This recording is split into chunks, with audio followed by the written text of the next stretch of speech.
Friends, rose milk எப்படி செய்யலாம் பார்க்கலாம் வாங்க. அதுக்கு ஒரு பவுலில் காய்ச்சின பால் எவ்வளோ வேணால் எடுத்துக்கோங்க. ரோஸ் மில்க் எசன்ஸ் 4 ட்ராப் விட்டு நல்லா மிக்ஸ் பண்ணிக்கோங்க. முந்திரி மிக்சியில் போட்டு பவுட்ரு பண்ணி எடுத்துக்கோங்க. அது உங்களுக்கு தேவையான அளவு போட்டுக்கலாம். சப்ஜா சீட் இது ஒரு 5 ஸ்பூன் தண்ணியில் ஊற வச்சிடலாம். 1/4 மணி நேரம் தான் ஆகும் இதெல்லாம் ஊற வைக்கிறதுக்கு. டக்குன்னு ஊறிடும். பாதாம் பிசின் ஒரு 5-6 எண்ணெய் எடுத்தாலே நிறைய சேர்ந்துடும். தண்ணி ஊற்றி ஊற வச்சிங்கன்னா நிறைய வந்துடும். இது எல்லாம் போட்டு மிக்ஸ் பண்ணிவிட்டு ஜெல்லி.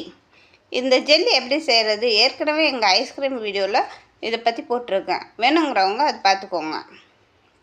இதெல்லாம் நல்லா மிக்ஸ் பண்ணிவிட்டு பவுடர் சுகர் இது அப்புறம் டம்ளர் எடுத்து டெக்கரேட் பண்ணி இதெல்லாம் மிக்ஸ் பண்ணி டம்ளரில் விட்டால் நம்ம ரோஸ் மில்க் ரெடி.